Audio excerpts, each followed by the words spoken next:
Bonjour, mon nom est Marie-France Bergeron et bienvenue à l'Église communautaire Mountain View, une église où tous sont invités à découvrir et expérimenter Jésus pour ensuite influencer leur communauté.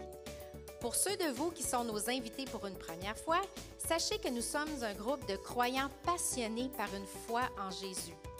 Comme vous pouvez le constater, nous sommes également multigénérationnels. Les gens associés à notre Église sont à différents niveaux dans leur parcours de foi et notre désir est que chacun soit rencontré dans son besoin spirituel. Vous allez découvrir que nous sommes une Église qui aime chanter et proclamer la parole de Dieu. Alors, bienvenue à cette célébration.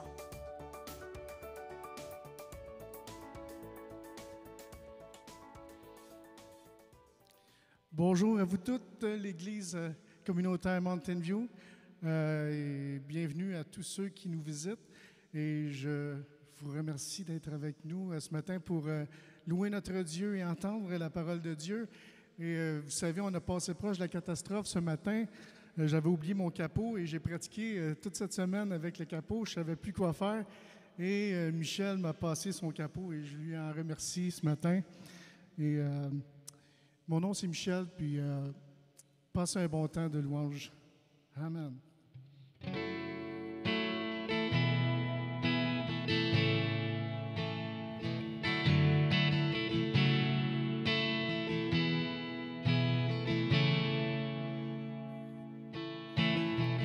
Brisés, nous venons à toi. Épuisés de tout recommencer, nos âmes soupirent après toi. Ce que nous voulons, c'est toi. Ce que nous voulons, c'est toi. Ce que nous voulons, c'est toi. Encore plus près, nous pouvons entendre ton cœur. Nos âmes soupirent après toi. Ce que nous voulons, c'est toi. Ce que nous voulons, c'est toi. Ce que nous voulons, c'est toi. Ce que nous voulons, c'est toi. Ce que nous voulons, c'est toi.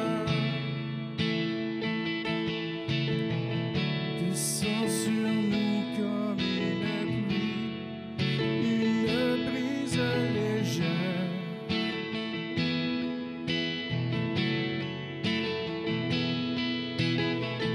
De la douceur de ta présence, ta nuée nous entoure.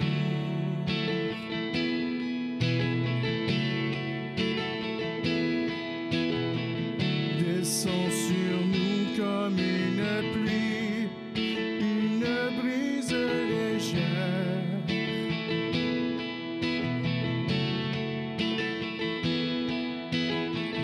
De la douceur de ta présence, ta nuée nous entoure.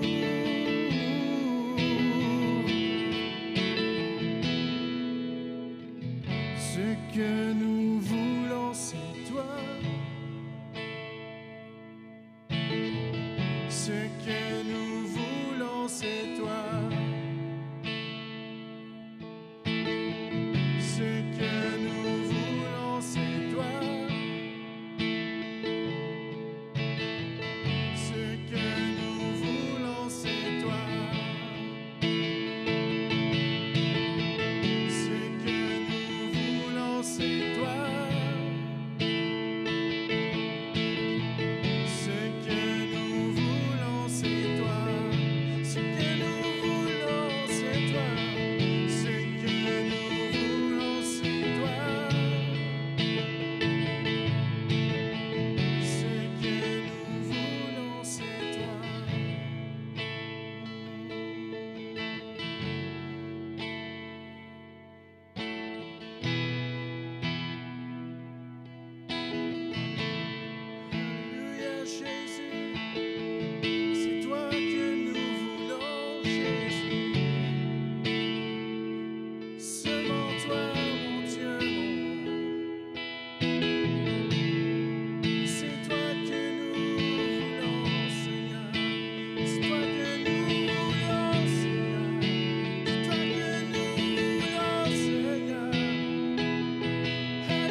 chanterai ton amour pour toujours. Je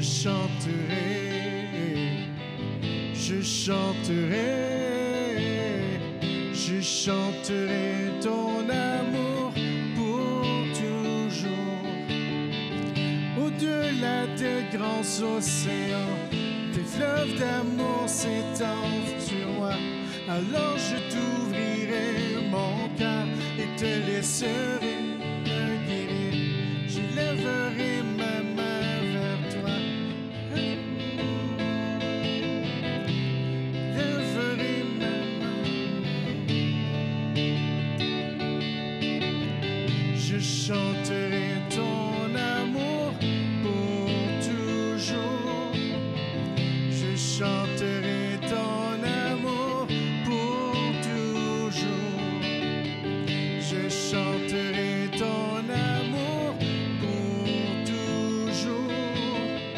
Je chanterai ton amour pour toujours.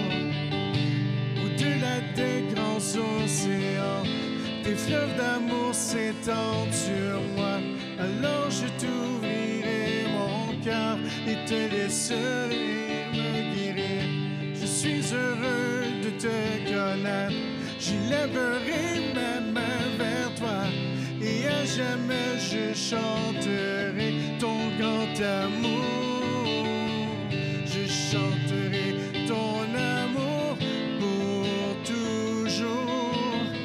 Je chanterai ton amour pour toujours. Je chanterai ton amour pour toujours. Je chanterai ton amour pour toujours.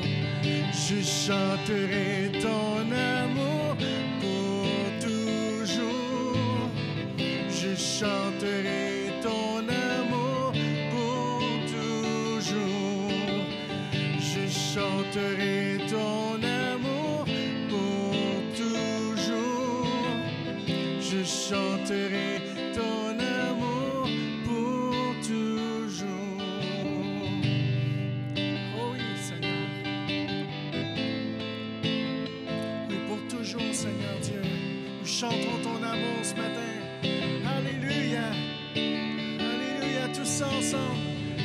Alléluia, toute l'Église communautaire Mountain View. On te loue, Seigneur Dieu. Et on te déclare qu'on le fera pour toujours, oh Dieu. Alléluia. Alléluia, tu es digne de toute louange, oh Seigneur. Alléluia.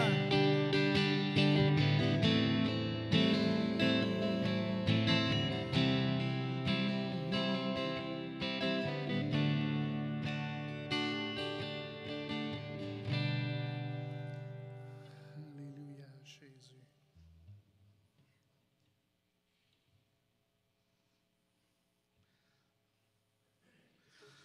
Alléluia.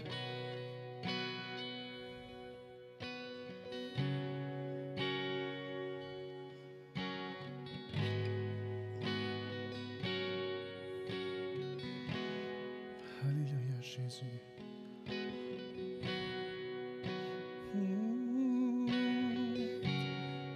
Jésus. Rien n'est incomparable à toi, Seigneur. Rien n'est comparable à toi. Alléluia, Jésus. Mon Jésus, mon Sauveur, rien n'est comparable à toi. Toute ma vie, je veux chanter les merveilles de ton amour.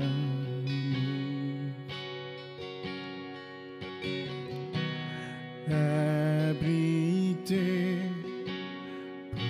protégé, par toi je suis bien gardé. Que tout mon être, ce que je suis, ne cesse de t'adorer.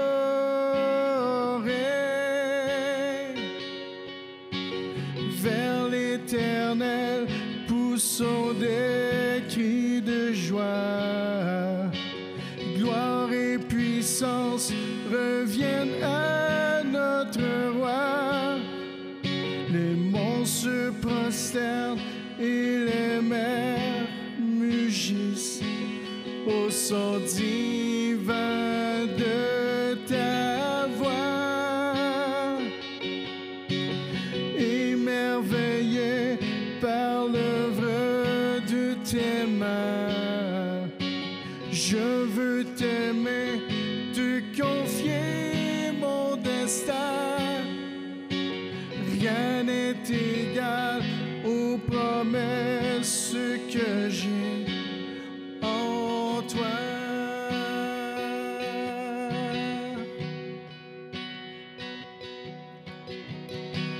Mon Jésus, mon Sauveur, rien n'est comparable à toi. Toute ma vie, je veux chanter les merveilles de ton amour.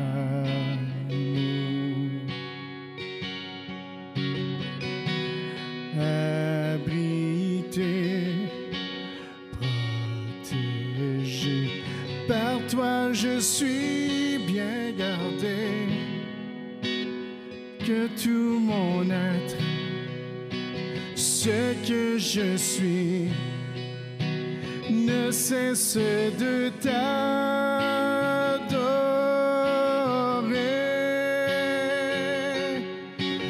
Vers l'Éternel poussons des cris de joie. Gloire et puissance reviennent à notre roi.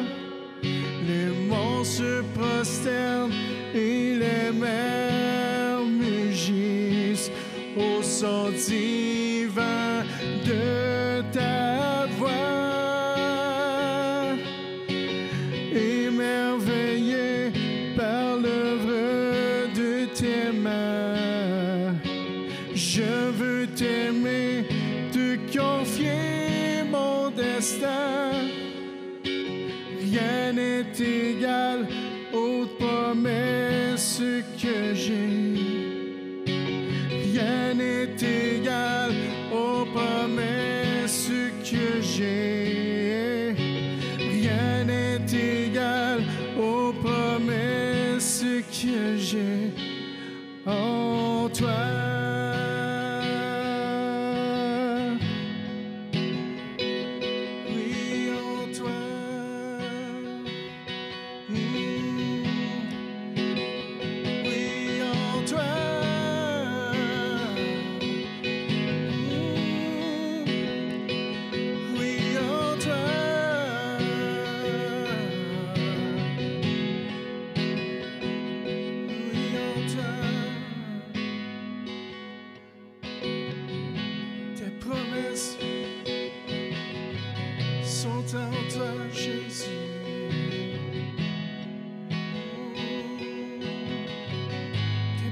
Sont mes promesses, car tu me les donnes, oh Dieu. Merci de prendre soin de moi, oh Jésus. Oh, merci Seigneur.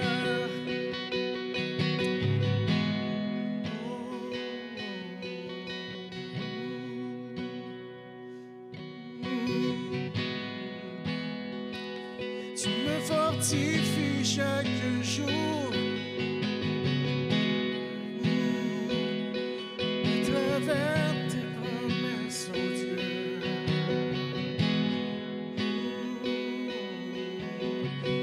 Merci Seigneur, merci Seigneur. Pour l'espoir, Dieu, que tu mets dans ma vie. L'espoir Jésus, à travers l'œuvre de la croix, la résurrection.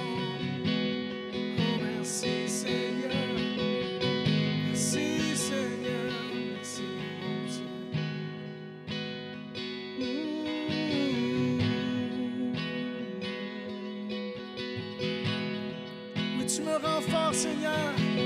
Alléluia, Jésus. Alléluia. Tu me rends fort.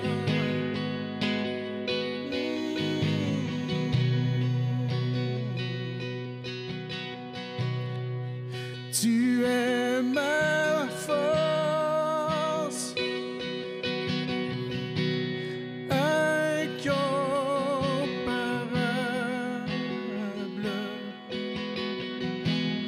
incomparable.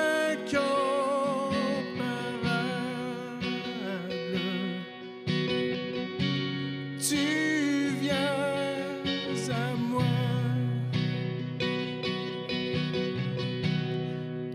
Tu es l'espoir incomparable,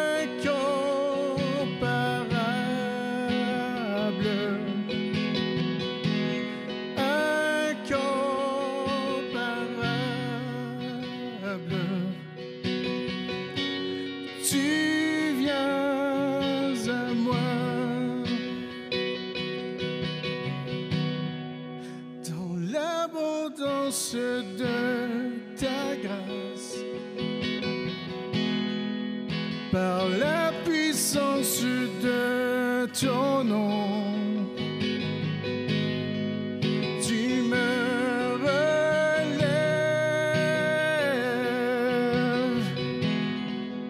tu me relèves. Dans l'abondance de ta grâce, par la puissance de ton nom, tu me relèves,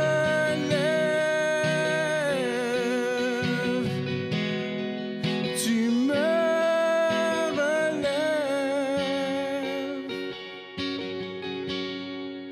Amour divin, inébranlable,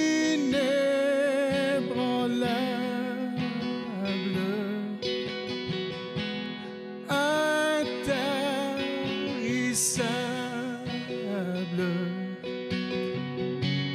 Tu viens à moi.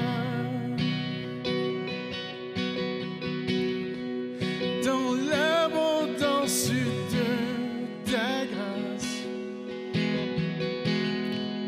par la puissance de ton nom,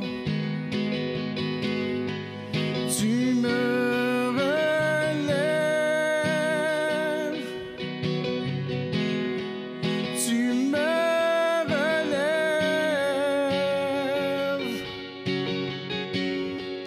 Dans l'abondance de ta grâce,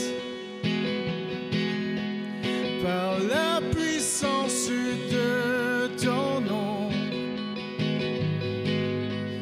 tu me relèves,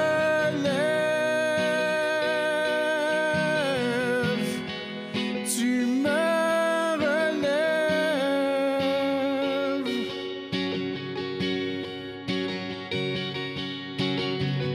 Ta bonté, Seigneur, s'élève jusqu'aux cieux.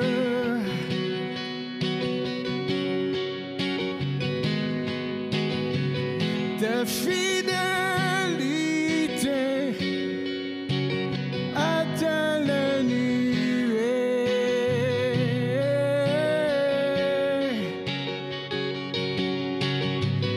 Ta bonté, Seigneur, s'élève jusqu'aux cieux.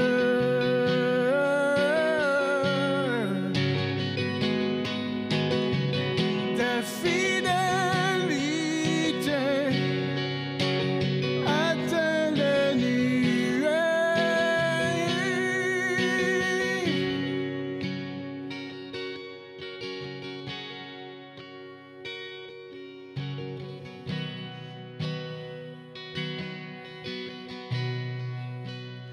l'abondance de ta grâce. Par la puissance de ton nom, tu me relèves. Tu me relèves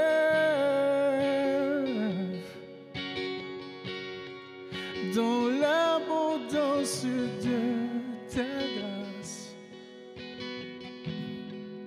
Par la puissance de ton nom, tu me relèves. Tu me relèves.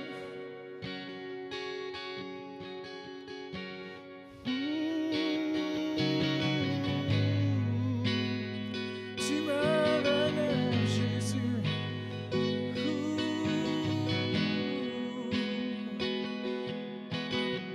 Merci pour ta grâce, Seigneur Dieu. Alléluia, Jésus. On a tellement besoin de toi, Seigneur, dans nos vies. Tu es notre force, Seigneur.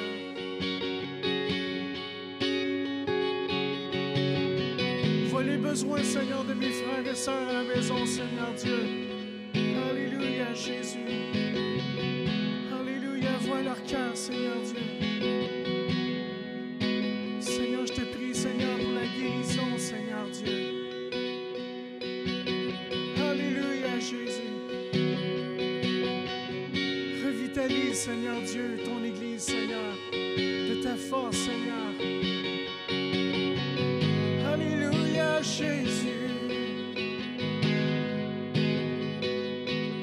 Oh, viens visiter ton Église, Seigneur. Et remplis, Dieu, remplis de ton esprit, de ta grâce, Seigneur. Oh, Jésus.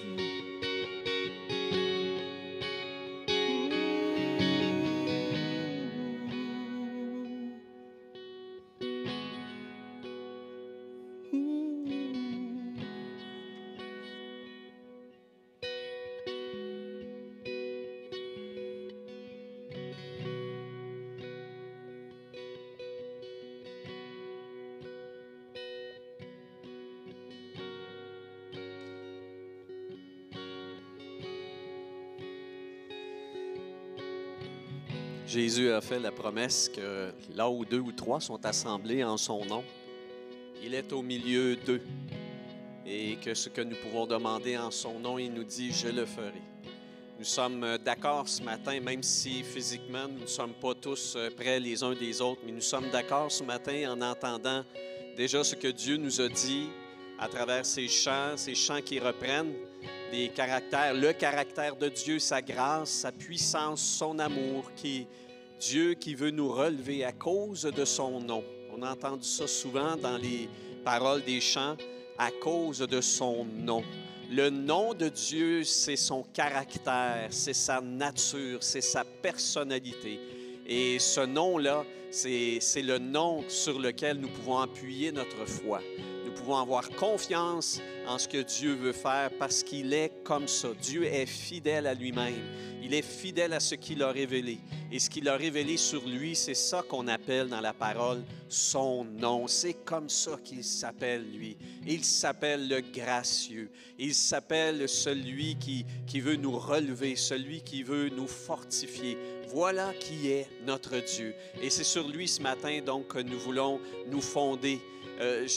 J'ai vraiment senti en moi, sûrement vous aussi ce matin, qu'il y avait une portion de relèvement, il y avait une portion de consolation ce matin pour vous qui êtes là, qui écoutez. Peu importe où vous êtes présentement, peu importe votre cheminement par rapport à Dieu, il y a ce matin encore une fois une percée de Dieu, une percée de Dieu dans votre cœur. L'entendez-vous qui vous dit « Regarde à moi, regarde à qui je suis, relève le regard, vois, je suis là, vois qui je suis. Je ne suis pas les faux espoirs du monde, je ne suis pas l'affolement des gens, je ne suis pas dans le découragement, je suis la lumière. Je suis l'amour, je suis la force, je suis la grâce, je suis la bonté. Et tout cela, Dieu, ce matin, veut encore nous le rappeler pour que nous le saisissions. Alors, avec moi, avec mon frère, avec tous ceux ce matin qui nous écoutent, qui sont réunis ensemble via la diffusion, eh bien, que nous fassions cette prière, que le nom de Dieu, que sa beauté, que sa perfection, que sa personnalité fidèle et unique se manifeste tout à nouveau dans notre esprit, que nous voyons combien il est beau, combien il est notre force et que par lui, nous soyons relevés encore aujourd'hui, que nous soyons relevés et que nous soyons ainsi le témoin de sa bonté, les témoins de sa grâce, les témoins de sa gloire. Amen. Amen. Merci, Michel. Merci beaucoup. Wow, il y avait déjà beaucoup de provisions, de bénédictions dans ces chants que nous avons ensemble chantés ce matin. On va voir une première diapositive. Pourquoi c'est d'appoint? Pourquoi c'est d'appoint? C'est que, évidemment, les temps sont durs, hein, vous ne trouvez pas? Dur temps que le nôtre, dur temps pour le troupeau de Dieu, hein, le troupeau de Dieu qui est sous des cieux, peut-être qui ne sont pas aussi rayonnants qu'on le voudrait, et puis en plus de ça, masqués, pauvres brebis que nous sommes. C'est vrai que ce n'est pas évident, c'est vrai que ce n'est pas facile ce qu'on vit. Je ne veux pas m'en moquer, évidemment, même si c'est un peu humoristique, la photo que vous voyez présentement sur l'écran, mais ça rend quand même un peu l'état dans lequel, pour beaucoup de brebis du Seigneur, l'état dans lequel nous nous trouvons. Dur temps pour les chrétiens, comme n'importe quel être humain présentement à travers le monde. C'est bizarre, pour la première fois, on pourrait dire, oui, il y a eu des guerres qu'on a appelées des guerres mondiales, mais il n'y avait pas la guerre partout. Mais il y a une chose que partout présentement, malheureusement, il y a ce virus, il y a cette pandémie. Et pour la première fois, c'est la planète entière qui est marquée par la même plaie qui s'abat non pas sur une nation, non pas sur un continent, mais sur la planète au complet. C'est incroyable, hein? C'est tout à fait fascinant. Et évidemment, comme le monde, bien, nous sommes aussi à travers ce monde-là et puis nous sommes, nous aussi, affectés. Et je pense que c'est une bonne chose qu'on s'arrête comme la semaine dernière, comme Michel l'a fait en parlant d'espérance, en nous disant que nous vivons d'espoir, nous vivons de l'espoir extraordinaire que Dieu nous donne à travers Jésus. Mais c'est bien donc que nous nous arrêtions en ces semaines de novembre plus particulièrement sur l'état de notre âme, l'état de notre âme. Quand on parle dans le monde, dans la société en général, de la santé, on dit la santé mentale, mais nous savons que Dieu se préoccupe de ça. Et ça s'appelle dans l'Écriture la cure d'âme. C'est la cure d'âme. Dieu veut guérir notre âme. Et on a tort de croire que l'âme, c'est juste un département de l'être humain. L'âme, dans l'Écriture, c'est la totalité de l'être. Ce que le Nouvel Âge a appelé le côté holistique, l'ensemble, ils avaient visé juste parce qu'ils rappelaient un concept qui se trouve dans la Bible, qui est celui de l'âme.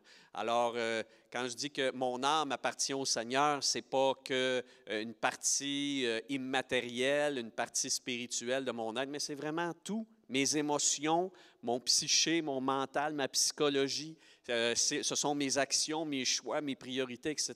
C'est la totalité de mon être. Et cet être-là a besoin d'être en santé. Cet être-là a besoin d'être saint. S-A-I-N, S-A-I-N-T aussi, saint de la sainteté de Dieu, mais saint de la santé de Dieu.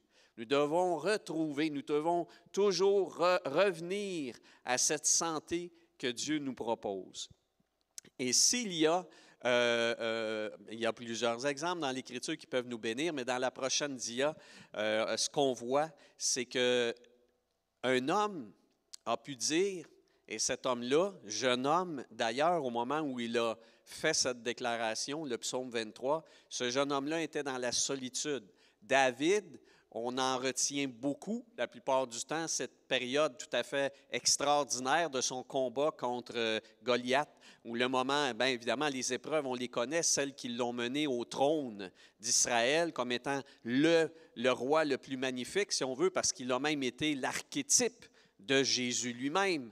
Mais ce qu'on retient, moi, ce qu'on oublie parfois, c'est combien ce jeune homme-là est né dans la solitude. Il s'est bâti avec Dieu dans le désert, seul avec ses brebis.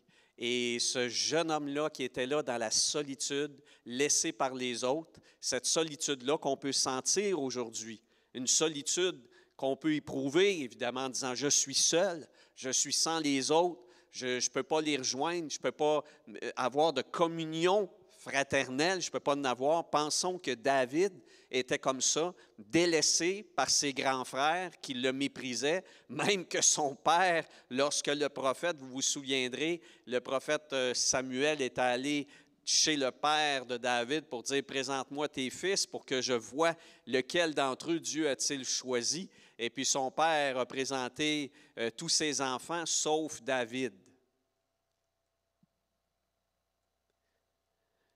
Ce n'est pas une solitude qui était seulement une solitude physique. C'est une solitude qui était une solitude de mépris, une solitude de l'oubli. Et si on peut souffrir aujourd'hui de solitude physique, voire de solitude sociale, on peut croire que David avait compris ce que c'était. Mais qu'est-ce que David a dit? Il a dit ce que vous pouvez voir sur la dia. Il a dit « J'ai mon berger ». Il a dit « L'Éternel est mon berger, je ne manquerai de rien. L'Éternel est mon berger, je ne manquerai de rien. » Et j'ai souligné « rien » parce qu'il va falloir qu'on en discute ensemble, évidemment, quelques instants. Mais j'aimerais vous dire, avant qu'on aille plus loin, j'aimerais vous dire donc, c'est ça qu'il est normal. Il est normal que notre morale soit affectée, mais nous avons une solution à tous nos maux. Ce qui fait notre espérance, c'est l'intervention de Dieu à notre endroit. Ça nous a été rappelé la semaine dernière. Notre expérience de Dieu doit nous faire traverser et surmonter les pires situations. Elle doit, parce qu'elle le peut, mais pour cela, il faut le saisir par la foi. Alors, que signifie le fait que Dieu soit mon berger? J'ai David qui va nous l'enseigner ce matin à travers le psaume 23. Cette affirmation-là, « je ne manquerai de rien », je ne manquerai de rien, c'est audacieux. C'est audacieux et c'est dangereux. C'est dangereux parce que qu'est-ce qu'on met là-dedans? Qu'est-ce qu'on met dans le rien? Hein? Ça, c'est évident. Le rien qu'il ne devrait jamais nous manquer n'est pas celui auquel Dieu pense. Voyez-vous, je répète ça. Là. Souvent, malheureusement, aujourd'hui, attention, le rien qu'il ne devrait jamais nous manquer n'est pas celui auquel Dieu pense. Parce que dans le rien, nous, on met toutes sortes de choses. Dans la prochaine diapositive, j'ai une brebis qui, elle, ce qui lui manque, c'est la Floride. Hein? L'Éternel est mon berger, je ne manquerai de rien. Et il y a eu trop longtemps des prédicateurs qui ont dit, ce rien-là, c'est tout ce que tu veux. Hein? Demande la Floride. Hein? Demande ceci, demande ce bien-là, demande cette prospérité-là, demande, etc., etc., etc. Et on s'est mis à croire qu'on pouvait demander à Dieu tout ce qui pouvait être l'objet de nos pulsions, de nos tendances, tout ce qui pouvait être l'objet de nos convoitises, tout ce qui pouvait être présenté même dans ce monde comme étant des biens extraordinaires, n'est-ce pas? Donc l'accumulation d'argent, l'accumulation des biens, l'accumulation de popularité, l'accumulation de ceci, l'accumulation de cela. Et on a pris Dieu, dans le fond, au pied de la lettre à ce niveau-là, en disant, bien, tu as dit, je ne manquerai de rien, et puis donc, moi, je réclame ça, je réclame ci, je réclame ça, je réclame ça. Est-ce que c'est ce que l'Écriture nous dit? Je ne pense pas. Je ne crois pas. Je ne pense pas, je ne crois pas. Quand Dieu nous dit, je ne manquerai de rien, la prochaine dia nous donne la réponse. Ça dit, je ne manquerai de rien que tu sais dont j'ai vraiment besoin. Je ne manquerai de rien que tu sais dont j'ai vraiment besoin. Parce que celui qui sait dont on a besoin, c'est le berger. Le berger sait ce que ses brebis ont besoin. Le problème, c'est que les brebis sont très distraites, sont facilement distraites. Un bruit, quelque chose qui bouge, une odeur, et puis ça y est, les voilà qu'elles n'entendent plus la voix du berger, les voilà qu'elles s'éloignent, les voilà parties dans leur curiosité. C'est ça c'est nous, ça c'est l'humain. On peut sortir d'un temps de célébration comme ce matin puis dire « Ah oui Seigneur, oui c'est vrai », et puis boum, dans la journée, bien, se laisser encore aller à la divagation, à l'errance, et puis finalement de porter attention à ce qui n'est pas important. Déjà, on s'est égaré. Et ça, c'est malheureux. Ça, c'est malheureux, mais Dieu le sait. Le berger le sait. Mais une chose qui est importante ce matin, tout d'abord, vous dire qu'il faut vraiment soigner, et ça, c'est important pour notre esprit, parce que ce matin, on veut un message où Dieu cure notre âme, où Dieu guérit notre âme. Il faut comprendre que beaucoup de frustration, beaucoup de peine, beaucoup de colère même des fois, qui proviennent de la privation de ce qui n'est pas prioritaire en nous. Parce que la frustration, on comprend, c'est le fait de ne pas avoir ce qu'on voudrait avoir. Je suis fâché, je suis choqué, je suis tendu, je suis stressé, je suis déçu parce que je n'ai pas ce que je m'attends à avoir. Et la question, c'est pas autant, veux-tu bien me dire qu'est-ce que je peux faire avec mon stress? Veux-tu bien me dire ce que je peux faire avec ma frustration? La question, c'est, mais à quoi t'attends-tu? Que désires-tu? Qu'es-tu en train de rechercher? Quel est le bien que tu vises? Quel est ce bien-là auquel tu veux que Dieu réponde?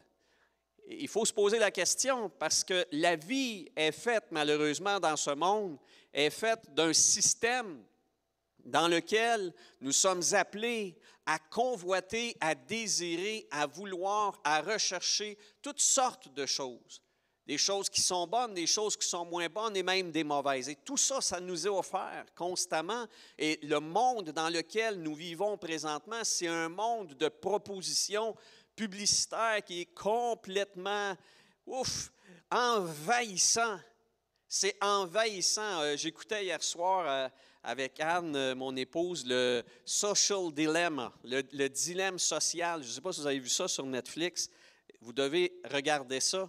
Ça va vous donner un flash, ça va vous donner une révélation par rapport au fait que nous vivons présentement dans l'histoire de l'humanité un siècle, un moment où finalement une vague, un tsunami de demandes nous est fait via les réseaux sociaux.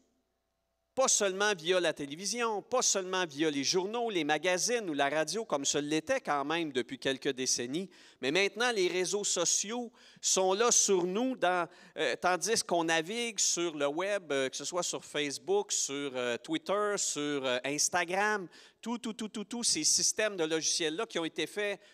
Évidemment, au début, probablement dans un désir, une intention de nous mettre en lien les uns avec les autres, de nous relier avec nos amis, voire nos parents. Mais pour que ça vive, que ça survive, ces systèmes-là, eh bien, il faut que ça pompe de l'argent. Et l'argent va être pompé via tout le système de commerce qui est en dessous, toutes les informations qu'ils peuvent recueillir sur vous, tandis que vous furetez, tandis que vous regardez telle image, tel site, que vous consultez telle page, etc. Tandis que vous faites ça, ils analysent tout ce que vous faites et puis ils vont à nouveau vous le proposer en image sur Facebook, Twitter, etc. C'est un système finalement pour alimenter constamment votre convoitise. Ils veulent vous avoir à temps plein. Et le nombre d'heures que nous passons là-dessus, c'est effroyable. Nous perdons notre temps, nous en perdons, on pense trouver beaucoup de choses, mais finalement, on ne fait que brûler le temps. Et on en reste au bout du compte vide, ou en tout cas obsédé par tout ce qui nous manque. Pensons juste à l'image qu'on peut laisser sur Facebook, puis on n'a pas assez de j'aime. On pense aux jeunes aujourd'hui. Comment ça se fait que les jeunes sont tellement anxieux? Comment ça se fait qu'ils ont tant de peine à avoir une belle image d'eux-mêmes? c'est normal parce que le web exige d'eux qu'ils soient aimés, qu'ils soient aimés, qu'ils soient aimés, qu'ils soient aimés. Et quand ils n'en ont pas assez, ils sont déçus, ils se regardent, je ne suis pas beau, je ne suis pas belle, parce que sur Instagram, l'autre met une belle photo, bien arrangée, bien tournée, etc. Et vous comprenez, donc le monde reste dans une insatisfaction et dans une frustration constante et dans une soif qui ne cesse jamais de vouloir encore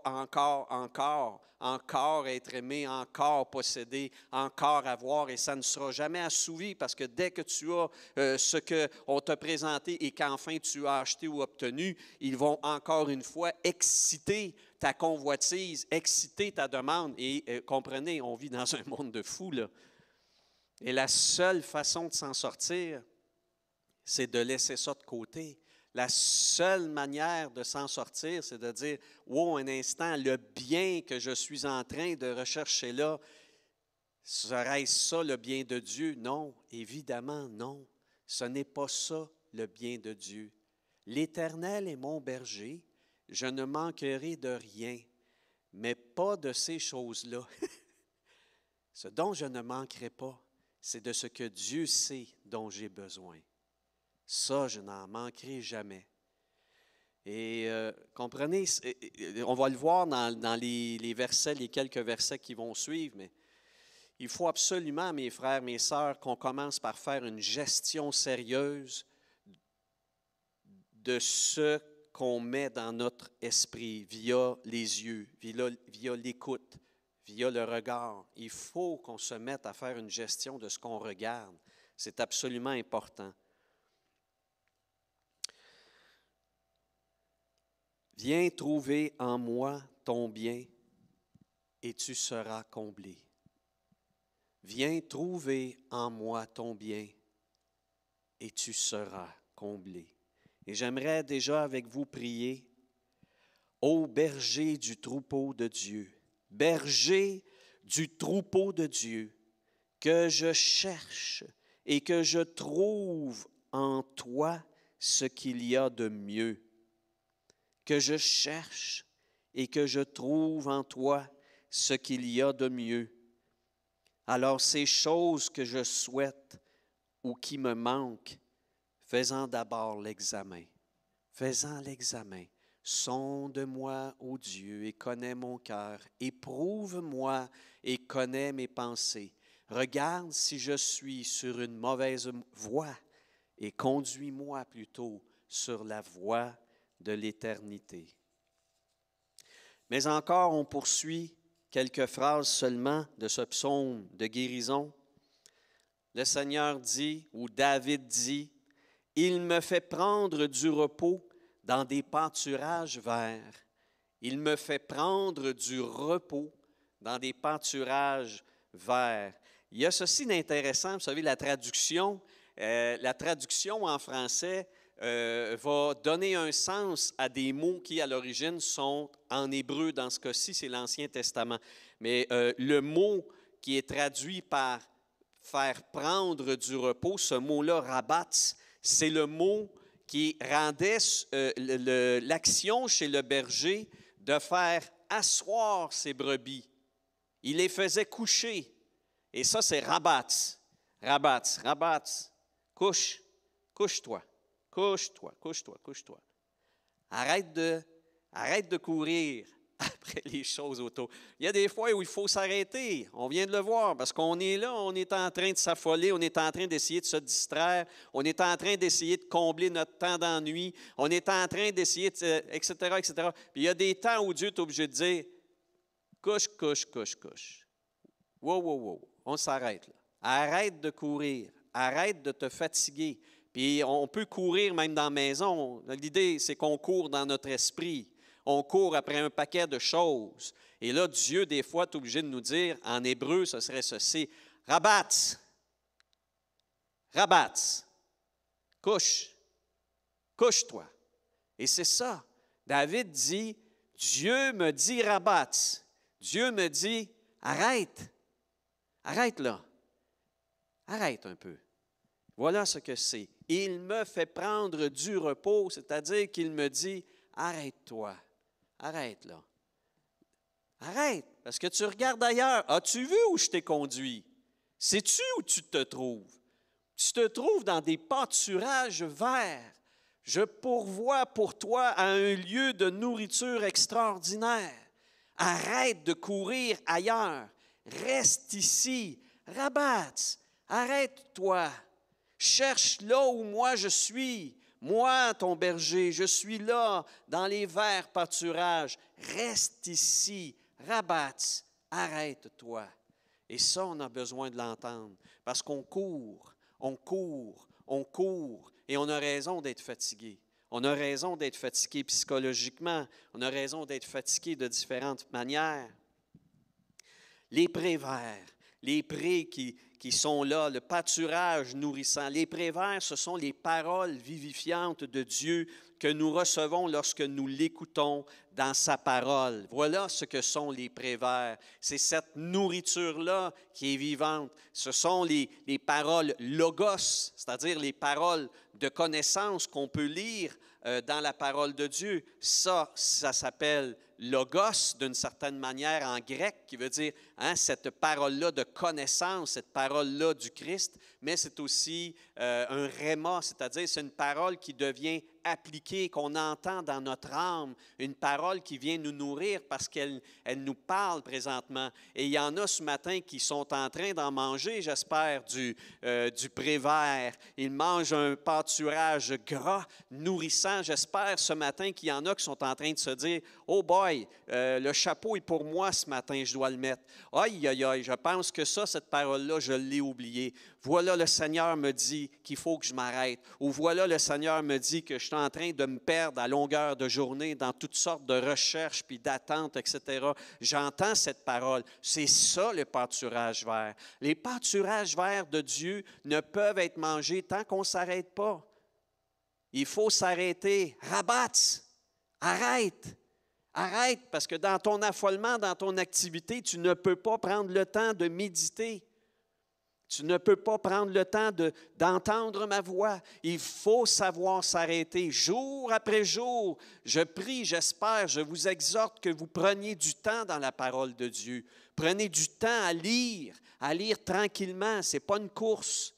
De prendre le temps de lire, d'étudier si vous ne comprenez pas ce que vous lisez, d'aller chercher, de manger, de brouter, de mastiquer. On comprend que, comme David, quand il disait je mange, je médite la parole de Dieu, c'est un geste de répétition, c'est un geste de lenteur, c'est un geste où on laisse cette parole-là s'incarner.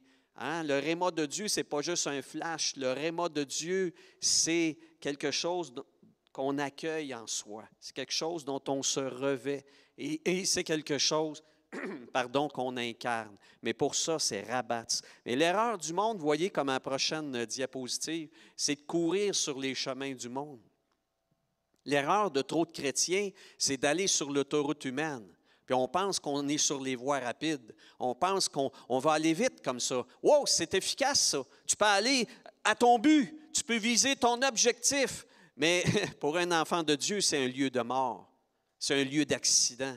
Ce n'est pas les prés verts de Dieu. Ce n'est pas là d'abord que nous devons être. Nous devons être là où Dieu nous veut, près de lui, avec lui, à être comme lui, à vivre comme lui, à manger la nourriture qu'il nous donne. Ésaïe, dans le chapitre 53, a dit « Les humains, comment étaient-ils? Même le peuple de Dieu, parce que ça s'adresse au peuple de Dieu. Ils étaient tous errants comme des brebis, chacun suivait sa propre voie. » Tous errants comme des brebis, chacun suivait sa propre voie, sa propre voie. Alors oui, effectivement, on a tous un destin, on a tous une voie particulière, c'est-à-dire que Dieu nous connaît personnellement. Dieu sait comment nous pouvons nous imbriquer dans son projet. Mais il faut faire attention, évidemment, parce que malheureusement, je vous dirais, un des problèmes de ce que nous sommes en train de vivre en termes de pandémie, c'est que nous sommes isolés les uns des autres. Et ça, c'est difficile. Parce que dans le projet de Dieu, dans la pensée de Dieu, nous devons être les uns avec les autres. Moi, une belle image que je vois du royaume de Dieu, c'est une image qui ressemble effectivement à un jeu peut-être que vous pratiquez à la maison. Je ne sais pas, ma belle-mère fait beaucoup ça. C'est des casse-têtes. Hein, des morceaux casse-tête à 500, 800, 1000, 2000 morceaux, je ne sais pas. Il y a une pénurie de casse-tête présentement dans les tabagies ou en tout cas les places où on vend ça parce que c'est une activité qu'on peut faire en temps de pandémie, entre autres. Mais moi, je trouve, en tout cas, peu importe l'image qu'il y a dessus, bien, quand même, mais le casse-tête, c'est une belle image du royaume de Dieu. Parce que oui, c'est constitué d'un paquet de petits morceaux, mais le petit morceau, là, même s'il est individuellement très différent des autres, enfin, j'espère, sinon c'est trop difficile à construire, mais le petit morceau, il est différent des autres, mais il n'a de sens que dans l'ensemble. Son identité personnelle ne signifie rien s'il n'est pas relié aux autres. Quand on dit aux chrétiens qu'ils ont une destinée particulière, quand on leur dit « Dieu a un projet pour ta vie », au début, quand j'entendais ça, je me disais « Wow, merveilleux », mais après ça, j'ai paniqué. Puis ce que j'ai vu chez trop de personnes, c'était « Oh oui, oh Dieu a un destin pour moi, me v'là parti ». Me v'là parti, comme l'image nous le montre, seul moi sur l'autoroute de ma vie, dans la voie que Dieu m'a montrée, et peu importe ce que les autres en penseront, moi je cours vers l'objectif. Ils n'ont pas compris c'est quoi le royaume de Dieu. Le royaume de Dieu, ce n'est pas un projet individualiste. Le royaume de Dieu, c'est un projet collectif. C'est un projet d'ensemble. Et quelle est l'erreur de trop de brebis? C'est que chacun décide de suivre sa propre voie. Et c'est pour ça qu'il y a de l'errance. C'est pour ça qu'à un moment donné, peuvent survenir des malheurs. Parce qu'il ne faut jamais être seul. Pas juste en termes de protection ou de besoin, mais parce qu'en plus, ça constitue ça, le projet de Dieu, c'est-à-dire un projet de collectivité. Beaucoup de ce qui cause l'anxiété est associé à ce que l'on pense, à ce que l'on croit vrai, et beaucoup aussi à l'isolement, à l'indépendance, au rejet de l'exposition de ce que les autres pensent. Alors ça, malheureusement, je vous le dis, c'est sûr que le contexte de pandémie n'aide pas, mais continuez, trouver des situations, des occasions pour rester en relation avec les frères et sœurs. Allez bénir, même si physiquement vous ne pouvez pas vous rapprocher d'eux, faites-le en prière, faites-le en appel, appelez-les, discutez avec eux. Ça, oui, le web peut nous aider dans ces bonnes choses-là, OK? Parce qu'il ne faut pas tout rejeter. Mais il faut vraiment garder la communion fraternelle, c'est essentiel. Donc ça, c'est sûr, c'est un peu parallèle à ce qu'on disait au niveau des pâturages verts. Et j'aimerais donc, encore une fois, faire cette prière, déjà maintenant. Ô berger, faites que je ne m'égare plus en recherche futile, que je cesse d'espérer un prix, un pâturage qui n'est pas sain, qui n'est pas en fait le mien. Un pâturage qui n'est pas le mien. Parce qu'en tant qu'enfant de Dieu, je n'ai pas à manger la même nourriture que celle qui est servie dans le monde. La nourriture qui est la mienne, c'est de manger la parole de Dieu, de goûter à ses promesses et voire même de les proclamer à d'autres qui ont faim. Mais enfin, donc, une dernière pensée ce matin, parce qu'on ne pourra pas tout voir. David dit, « Il me dirige près d'une eau paisible. Il me dirige près d'une eau paisible. » Et encore là, c'est intéressant, le texte original, quand ça dit « Il me dirige », c'est un mot qui veut en lui-même dire « guider pour rafraîchir ». Il me dirige. Donc, l'intention de Dieu dans ses directions, c'est de nous rafraîchir, d'assouvir une soif qu'il sait être importante, la soif de notre âme. Le Seigneur veut nous rafraîchir. Pourquoi? Parce que justement, il veut que nous soyons des êtres de repos. C'est ça littéralement qu'on voit dans le texte. Repos, le terme eau paisible, en fait, c'est des eaux de vacances. C'est intéressant. C'est des eaux de vacances, ce sont des eaux de retraite. C'est vraiment un repos qui n'est pas un repos passager, mais les eaux paisibles, c'est un état permanent, c'est un état de repos, c'est un état, pourquoi? Parce que nous sommes comme en congé. Nous sommes comme en congé. Mais quelles sont ces eaux? Quelles sont ces eaux-là dans lesquelles Dieu veut me rafraîchir, qui me permettent en fait de toujours être dans un état de repos malgré que je dois agir, malgré que je dois faire, malgré que je dois continuer à vivre. Quelle est cette eau si rafraîchissante que quand je la bois, je suis exempté de faire un effort, pardon. Or, la prochaine diapositive nous montre ce qu'est cette eau-là. Jésus a dit, « Celui qui croit en moi, des fleuves d'eau vive couleront de lui. » Jésus dit cela à propos de l'Esprit. Celui qui croit en moi, des fleuves d'eau vive couleront de lui. Jésus dit cela à propos de l'Esprit. L'eau du repos qui rafraîchit, qui n'implique aucun effort sinon que de croire, que d'avoir foi, c'est la vie dans l'Esprit Saint. Apocalypse chapitre 22, verset 17, Jésus dit, « Que celui qui a soif vienne, que celui qui veut de l'eau de la vie la prenne gratuitement. » Que celui qui a soif vienne, que celui qui veut de l'eau de la vie vienne la prendre gratuitement. Cette eau-là vers laquelle le bon berger nous conduit, c'est une eau de repos, c'est une eau rafraîchissante, c'est une eau qui nous permet de vivre pour Dieu sans même que ce soit un fardeau. Pourquoi? Parce que c'est l'Esprit de Dieu coulant en nous qui nous donnera la grâce de vivre pour lui. C'est ça l'eau qui est offerte aux brebis. Alors, ce qu'on vient de voir dans ces quelques versets, parce qu'on ne peut pas poursuivre plus longtemps, ce qu'on vient de voir dans ces versets, c'est que l'Éternel qui est notre berger, lui qui sait ce dont on a besoin, nous demande présentement de savoir nous arrêter. Et là, il y en a qui vont dire, arrêtez, je le suis depuis plusieurs mois. Oui, mais est-ce que tu as compris ce que Dieu voulait que tu fasses pendant ce temps-là? Pourquoi le monde entier se trouve-t-il forcé à un temps d'arrêt?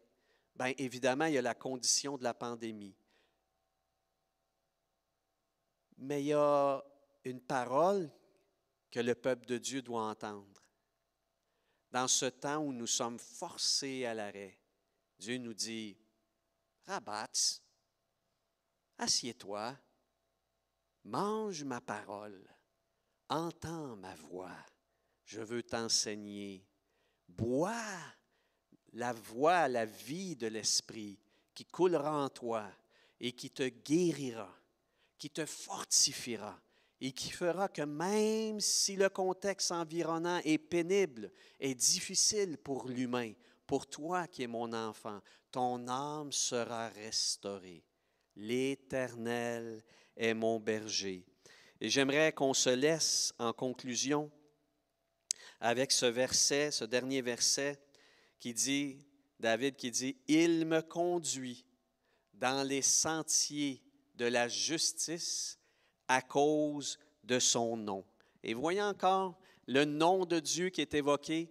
Et je n'élaborerai pas sur ce verset-là. On a déjà compris beaucoup de choses suffisamment, mais j'aimerais souligner la notion que toutes ces choses qu'on est appelé à vivre, toutes ces choses-là dépendent de notre proximité, de notre désir d'être près de Dieu, comme ce berger qui tient présentement dans ses bras sa brebis. Puis on a les plus vieilles qui sont là autour de lui. Voilà ce que doit être le peuple de Dieu présentement en temps de pandémie. Il n'y a rien qui nous distance de Dieu. Il n'y a rien qui nous isole loin de lui. Nous pouvons saisir l'occasion qui nous est donnée présentement, la transformer, non pas en moment d'affolement, d'isolement, de déception, etc., mais la transfigurer par le nom de Jésus en rencontre que le monde ne peut pas expérimenter. Rencontrer le berger. J'ai mon berger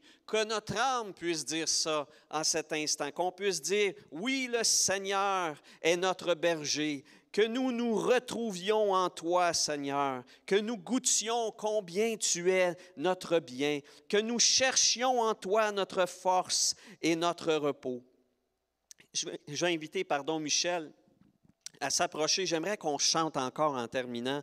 Ce que nous voulons, c'est toi. Ce que nous voulons, c'est toi. C'est toi, Seigneur. Viens, cela, nous le voulons parce que toi, Dieu, tu es digne. Tu es digne d'être reconnu tel que tu es, d'être reconnu comme le berger efficace du troupeau des enfants de Dieu. Seigneur, toi qui es notre berger, Seigneur, nous voulons t'adorer, te reconnaître selon qui tu es véritablement. Mais ce matin, comme David, comme dans ces situations où lui-même a vécu l'isolement, où lui-même a vécu la séparation, l'inconsidération, le mépris, le rejet, l'oubli, il a tourné les yeux vers toi et dans la solitude de ses déserts, avec ses brebis autour de lui, il a dit, « L'Éternel est mon berger, j'ai mon berger. As-tu le bon berger? » Peux-tu dire toi aussi, oui, moi j'ai mon berger, je le connais, je l'expérimente, je vois sa provision, sa bonté, je suis entouré de ses bras, je suis pourvu des biens du ciel, je suis pourvu de son intimité. Voilà le bien éternel. Mes frères, mes sœurs, chantons encore ce chant. Ce que nous voulons, c'est toi.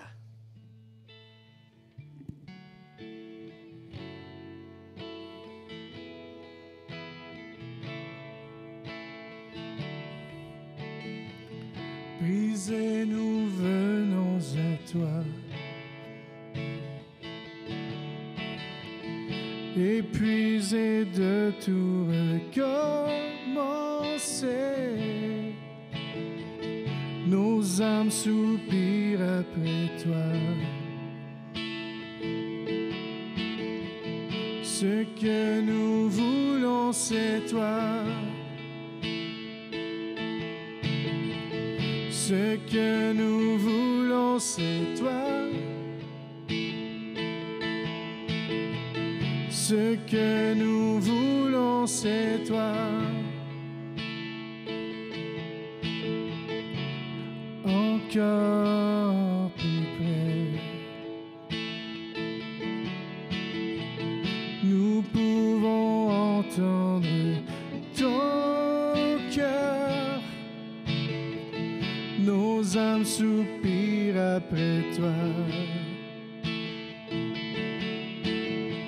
Ce que nous voulons, c'est toi. Ce que nous voulons, c'est toi. Ce que nous voulons, c'est toi. Ce que nous voulons, c'est toi. Ce que nous voulons, c'est toi. Descends sur nous comme une pluie, une brise légère.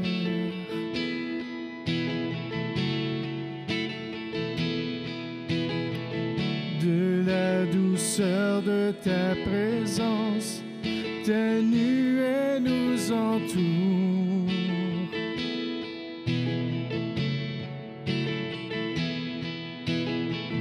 Descends sur nous comme une pluie, une brise légère.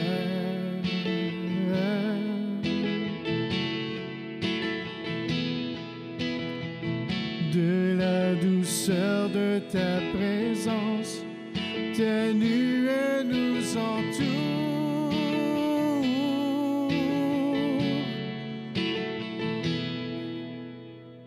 Ce que nous voulons, c'est toi.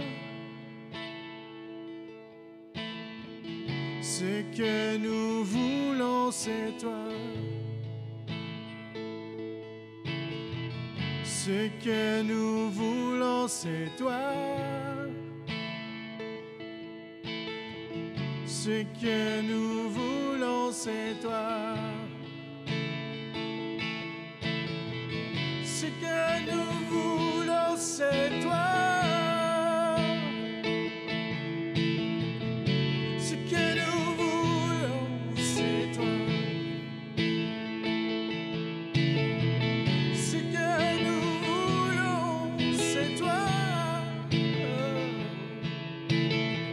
Ce que nous voulons, c'est toi. Ce que nous voulons, c'est toi, Jésus. Ce que nous voulons, c'est toi. Yes. Ce que nous voulons, c'est toi. Ce que nous voulons, c'est toi. Ce que nous voulons, c'est toi. Ce que nous voulons, c'est toi. Que la bénédiction du bon berger, celui qui vous aime, qui est là près de vous, que cette bénédiction-là de sa proximité, de son intimité, de sa communion, soit et reste avec vous. Au nom de Jésus. Amen. Bonne semaine. Bonne semaine. Restez près du bon berger. Amen.